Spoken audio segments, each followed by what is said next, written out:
If you're an avid thrifter like I am, you will have noticed something over the last 4 or 5 years happening to our beloved op shops. And that is that the racks are jam-packed with fast fashion. Brands like SHEIN, Unco, Nasty Gal, H&M, the list goes on and on and on. Obviously, fast fashion is just about the worst thing for the environment, for the planet, for people. By now, I'm sure we all know that. However, what it is also terrible for is for thrifting, because by its very nature, fast fashion is designed to be cyclical. It's designed to be purchased cheap, worn a few times, and then passed on so that you can go back and buy the next thing a few months or even a few weeks, sometimes even a few days later. I'm sure way too many of those clothes literally get thrown in the bin, but an awful lot of them do end up at our local thrift shops, which means people like you and I who are hunting for gems, our thrifting gets bogged down with all of this fast fashion nonsense. And it's getting so bad, I don't know if you've noticed this, but at my local op shops, a lot of them are like literally cutting out the tags, I think, of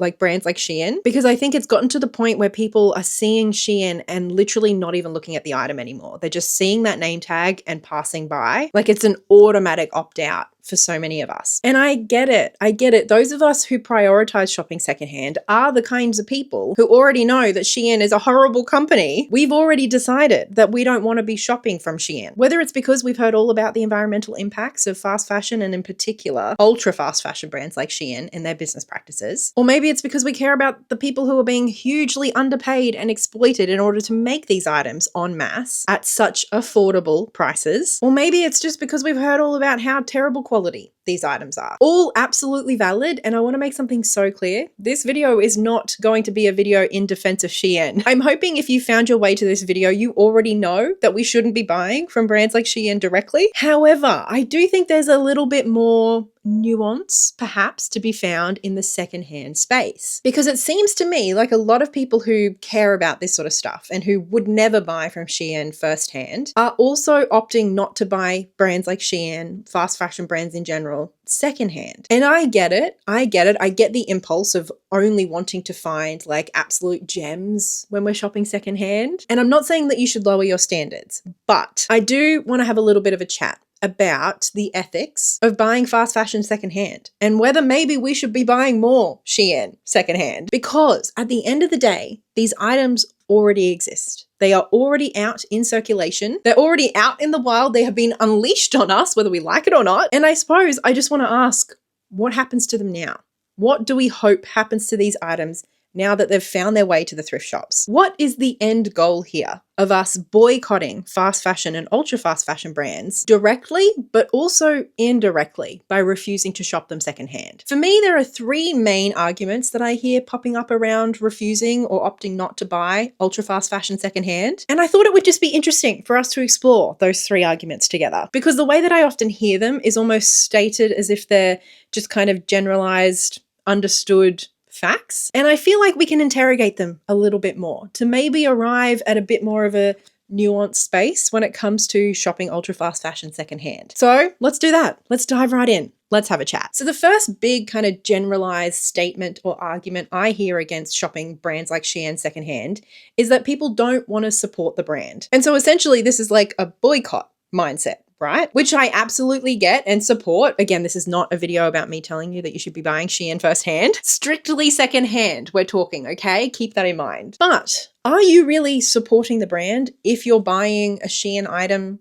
from, I don't know, Savers? I suppose this is where we need to start talking about the concept of boycotts and what it is that we're doing when we boycott an item or a brand. And obviously the political act of boycotting, like that has a long and varied history, but usually what it comes down to is like a refusal to engage, whether like commercially, that is with money, or socially with an entity, a brand, with a political goal in mind. So usually it's a form of protest. In the case of SHEIN, I would argue that most of us boycott a brand like SHEIN, maybe not like an organized boycott, but essentially we're making that individual choice because we don't want our money going to support things that we don't believe in. All those pesky things I mentioned before, the environmental impact, the exploitation of workers, all of that good stuff. But obviously when we shop secondhand, our money is not going to SHEIN. The item has already been paid for. That thing has already happened. We didn't do it. So I do feel like this idea of like I don't want to support the brand used as a bit of like a generic statement. I don't know whether people have really interrogated that for themselves. However, I did say that there were two elements to boycott. One is the commercial capital kind of like money element.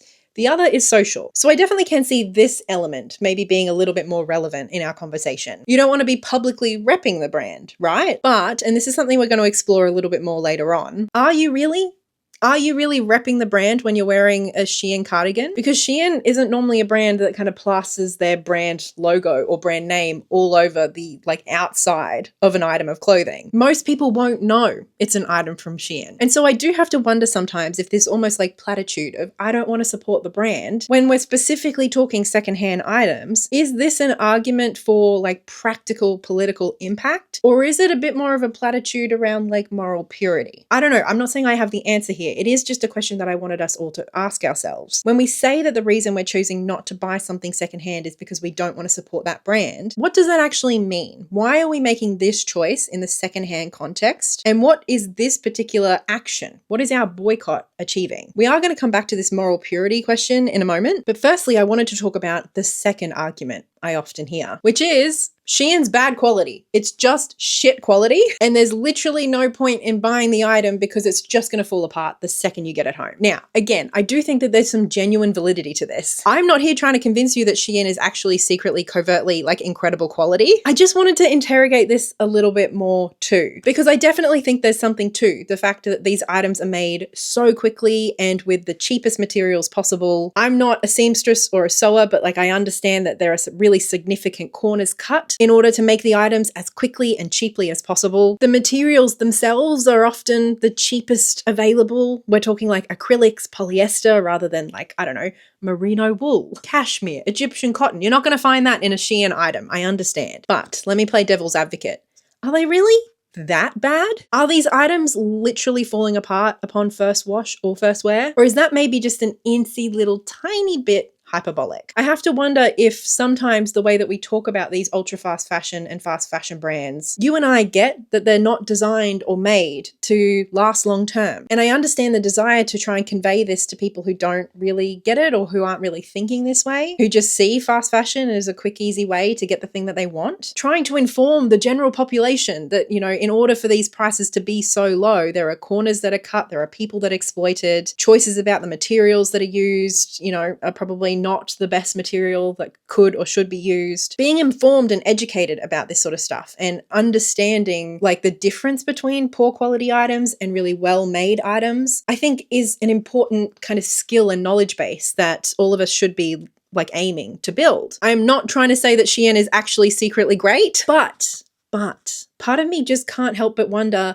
are they really that bad? Are they so bad that it's not even worth trying with these items that already exist? And also, I can't help but feel like a little bit icky about the way some of us talk about these items being like literally so shit quality that they're not even worth existing. Yeah, I wish that they weren't made in the first place, but they were made. And they were made by somebody. Let's not forget that all of these items, like yes, machines are part of the process, but every single item of clothing that you own or that you see in a thrift shop, whether it's the fanciest high-end thing you've ever seen or it's fucking SHEIN, I feel like I say SHEIN differently every time I say it, it was made by somebody. Somebody made that item, and somebody who has skills, you know, a seamstress, a sewer. I don't know, I'm sure there's other terms that I don't know, but like somebody with skill put that item together. Probably many people were involved in the production of these items. And yes, I know that those people were exploited. I know that they weren't given the opportunity to like put their skills to full best use because they had timelines and deadlines and because they had like unrealistic expectations put on them. That is all very true. But equally, I think there's something kind of icky about the way that those of us sitting high and mighty in these rich Western countries that import all of these items, sitting here and saying that all of these items are actually terrible and shit and completely not worth anything. I think we need to remember that these items, yes, SHEIN's selling them for like $12 or whatever. Those items aren't $12 because they're worth $12, because they're so poor quality that they're only worth a few dollars. SHEIN can sell them that much, not because they're not worth more. SHEIN can sell them that much because they're exploiting people. And that's something we know. We say that all the time, but I feel like maybe we need to reintroduce this concept into how we're actually talking about the items as well. And I'm not saying that they're incredible quality. I do. Like I said, I understand that corners have been cut, but they're still items of clothing. There's still things that can keep you warm, can shade you from the sun. There's still functioning items of clothing that somebody made. And so I kind of think two things are happening when we talk about items of fast fashion in this way. Companies like SHEIN are hugely exploiting their workforce in order to get these prices low. But then people like you and me over in countries like Australia or the US or England are then further devaluing the work that these people are doing, that the workers who are employed by places like SHEIN have done, and the skills that these people have.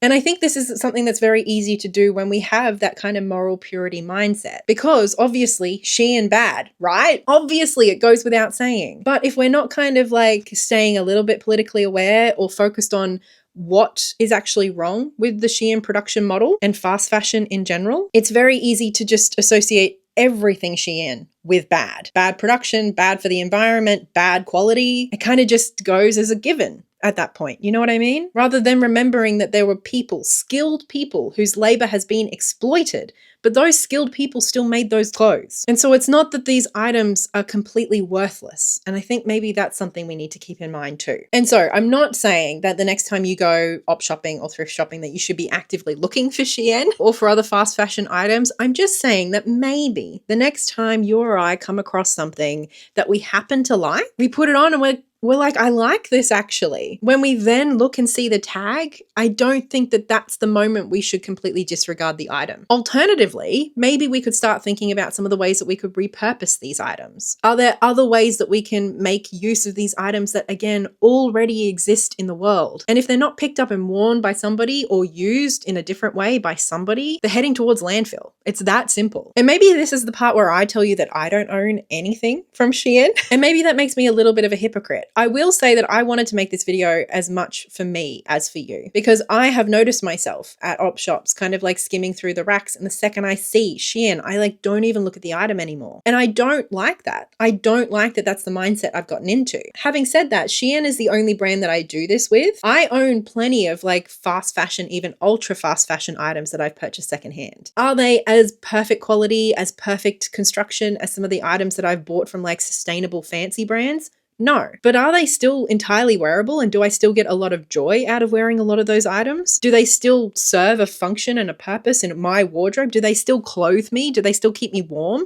Yeah, absolutely they do. And so admittedly, I'm very picky about like the fiber content of the items that I buy, which does inherently limit quite a lot of what I purchase secondhand. Having said that, even ultra fast fashion and fast fashion brands do sometimes still use 100% cotton, do still sometimes use fabrics and fibers that I'm happy to wear. And I suppose this section here, it's not that I'm trying to convince you that you should go out actively looking for SHEIN, that you should go out of your way to buy a SHEIN item to save it from landfill. I'm more just inviting us all to collectively consider that it's not that these items don't have any value. It's not that these items are so poorly made that they're literally worthless. Instead, I think we can all do with some reminding that these items have been artificially devalued by the exploitation of workers. And so our perception that they're worthless is connected to our perception that the work of these workers is also worthless. And that's companies like SHEIN who have successfully managed to conflate those two things in our heads. So again, fast fashion, obviously on the whole, generally speaking, is not as good quality as a whole bunch of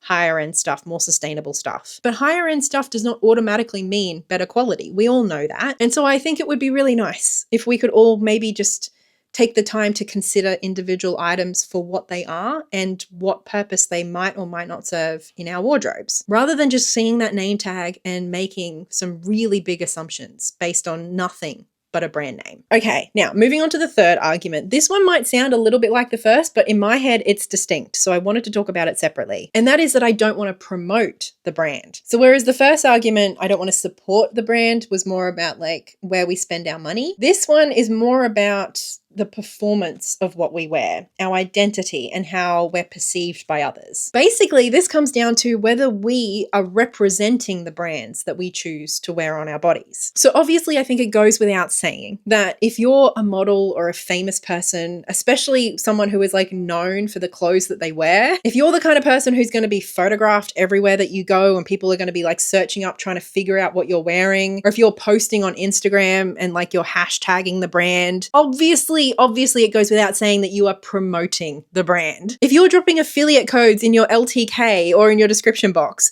obviously you're promoting the brand. However, I think there is a very, very big difference between people who that is their reality and people like you and me. And yes, I am including myself in the normal people category, okay? I know I'm sitting here talking to you on youtube.com, but I do think there are some pretty big distinctions between me and those famous people on Instagram. We'll get into that in a second. Ultimately, I think this argument in so many ways comes down to the performance or perceived performance of our politics. And like I said, I think there are absolutely people in this world who are promoting brands simply by wearing them. But for the vast majority of us, that simply is not the case. Even me, even someone like me, silly little old me who makes fashion content on YouTube, I would argue I do not fit into this category. People are not taking photos of me. People are not going to my Instagram or coming to my YouTube videos trying to emulate what I'm wearing. That's not the angle that I take with the videos that I do make. I have never linked in my description box where you can buy this exact item. And I think it's interesting, this idea that we are inherently promoting a brand simply by wearing it on our bodies. There's something really icky, late stage capitalism, low-key dystopian about that concept, I think. The idea that because we are literally obligated to clothe ourselves, we have to automatically become billboards. Obviously, I think that is a hugely flawed idea in and of itself, and a really fucked up one, if you don't mind me saying. However, in fairness, like I kind of get it, right? I kind of get it, especially if you're wearing very clearly branded items of clothing, how maybe it kind of normalizes particular brands. However, I would like to give an example of my own in response. Some of you may know that I have several pairs of pants from a brand that I actively do not support. I actively boycott. That brand is a Melbourne or Australian-based workwear brand called Sook. I have never purchased from their brand directly for a couple of reasons. Several years ago, they were outed as like being kind of involved in live export trades. As a vegetarian, I wasn't interested. But since the genocide in Gaza began in 2023, it also came out quite explicitly that the people who own Sook are Zionists. And so that just further cemented my conviction that this was a brand I did not want to support. However, I have managed to find a couple of pairs of pants from this brand secondhand. They're pretty good quality, they fit me really well, and they really suit my lifestyle. And so I bought them. I bought them secondhand and I wear them regularly. And I have actually had a few questions from folks in the comments basically asking me, how do you feel about not supporting this brand but promoting it simply by wearing it? And I've had some really great discussions with these people. I'm not trying to call them out or anything. I think it's like an interesting conversation starter. And that's ultimately how I like to think of it. I do not think of myself as promoting this brand. In fact, by virtue of having worn this brand a couple of times on my channel, it has allowed me the space and opportunity to talk about some of my political convictions and the reasons I boycott this brand. Basically, I don't see myself as promoting this brand simply by virtue of wearing them sometimes. Instead, I like to think of it as an opportunity to have some really incredible conversations. Whether somebody's just asking me about the pants because they like them and they can see that they fit me well, or if somebody's seeing the brand and kind of noticing that I'm like a free Palestine all day, every day kind of person, but I'm wearing this brand. There have been so many conversations I have had online and in person simply because I wear this brand. I've had numerous opportunities to talk to people about how incredible secondhand shopping is and why I think you should do it more. I've had so many opportunities to talk about Palestine and why it's something that I care about and why I think they should care too. Basically, I just don't think that simply by wearing an item of clothing, we are becoming billboards for a particular brand, especially just as like regular people. It's the same with my Nike Air Force Ones that I found secondhand. The few times I've been complimented on those, I get to tell people how cool it is to buy Nike secondhand rather than supporting Nike. There are very few brands in this world that I would be proud to rep. Do you know what I mean? And if I were to only clothe myself in clothes by brands that I 100% wholeheartedly support, I would be forced to walk around half naked most of the time. I'm not going to lie. So I suppose I would just kind of push back on this narrative, this idea, this assumption that by simply wearing an item of clothing, we are promoting the brand. Our bodies are not billboards. I think another conversation that to me is very much linked, another example maybe, is the example of people who are vegan buying and wearing secondhand leather. There are some vegans for whom the idea of leather is simply repulsive. I get that. However, if that is not why you're not wearing leather and you already have a leather jacket, or you happen upon some really incredible leather shoes that are secondhand in your size, you're not supporting the leather industry by buying and wearing that item. And yeah, there's definitely like a moral purity kind of element here of like a vegan who wears leather. That seems contradictory. But is it? Is it truly contradictory to your political values and the reasons that you're vegan? And maybe we're coming to the crux of my point here.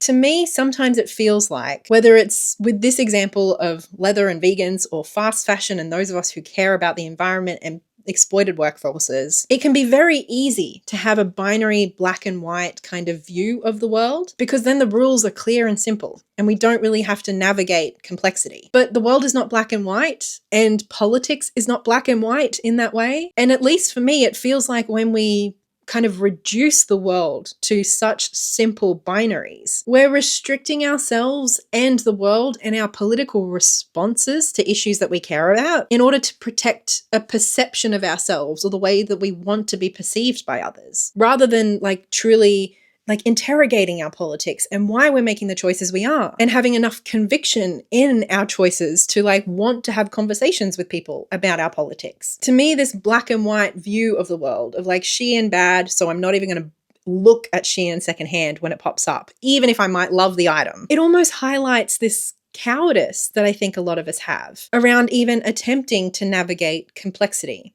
in our world today. Rather than even contemplating complexity, we simply avoid it by enforcing a black and white worldview that doesn't really represent reality and might not even represent our true feelings. Obviously, there are times when brands and logos become hugely politicized. I'm thinking of things like McDonald's or Starbucks in the wake of like the genocide in Gaza, or even brands like Tesla with everything that Musk has been up to in the last year or so. And I mean, none of those three things are like clothing brand examples, so bear with me here. But I do understand that there are times when things become so heavily politicized that it might genuinely be kind of like out of our comfort zone or outside of our political values to wear an item of clothing that might feel like we genuinely are promoting an ideology that we don't agree with. I suppose in these examples, when we find items of clothing secondhand that like genuinely could serve a purpose for us, but they're like actually by a brand that we genuinely do not want to wear because we don't want to be associated with an ideology that is associated with that brand, then sure, maybe you just leave that item there.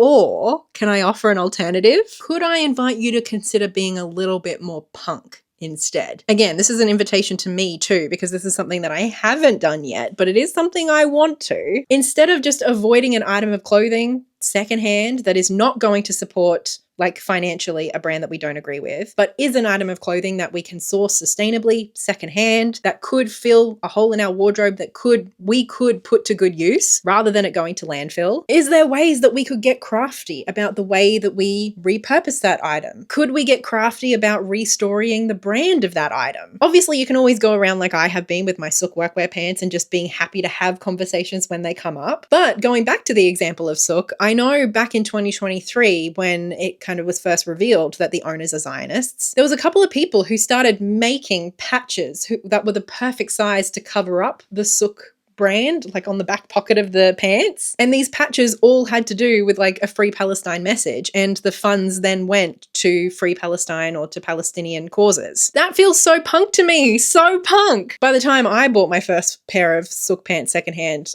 these patches weren't available anymore. But like this concept, right? If there are brands that you genuinely don't want to represent by wearing on your body, but there are clothes that are perfectly suited to you and your lifestyle, are there ways that you could punk them up a little bit, craft them so that the political associations are more in line with your values? I feel like we should be getting a little subversive with this sort of stuff, rather than just letting the big corporations win. I don't know. It's just an idea. And I'm sure there's plenty of other ways that people have found to subvert these kind of complexities and conundrums that we come up against. And I am not saying that I have all the answers here. It's more just like a conversation that I wanted to invite us all to have, including me, like I said. I also understand that simply shopping fast fashion secondhand does not solve the root cause of fast fashion itself. And I do get that potentially, is there an argument to be made that if we're buying from maybe like people directly, like off Depop or Vinted, are we kind of like just giving them more money to go back and buy more stuff from fast fashion brands? Like, are we kind of like secondhand supporting,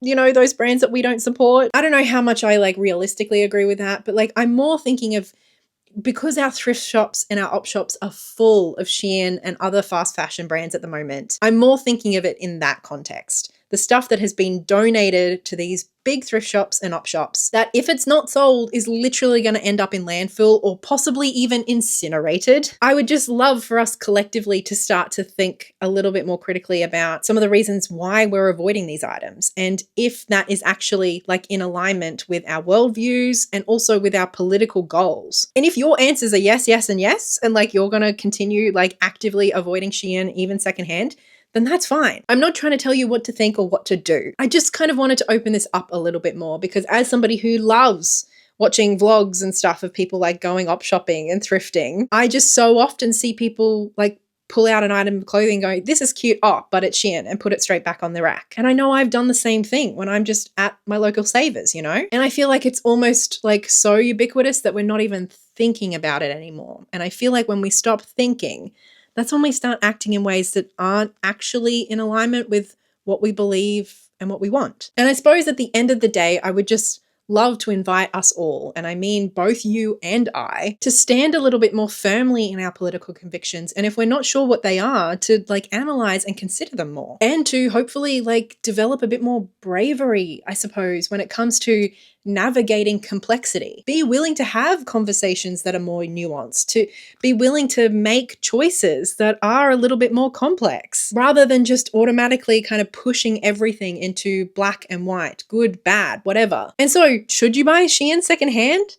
I don't know, that's up to you. But I do think a lot more of us should stop writing off those individual items every time we see that tag. And maybe we should just start doing what we say we should do when we go op shopping. We should start looking at individual items for what they are and for what they offer us, rather than simply like compounding the devaluing that SHEIN is doing of an entire workforce and their labor and skills. But of course, I am so looking forward to hearing your thoughts in the comments below. Genuinely, I'm hoping this video will be a great conversation starter. And I know that there are so many things that I haven't covered in this video, whether because of time or I simply haven't thought of them. And I can't wait. I can't wait for you to bring those things up and for us to chat in the comments below. As always, a big thank you to my wonderful patrons over on Patreon who support me so that I can make these videos for you every week. And especially big thank you to Livia, Haley, and Belinda for their extra generous support. And thank you for making it all the way to the end of this video. I will see you again next week. Until then, so much love. Bye.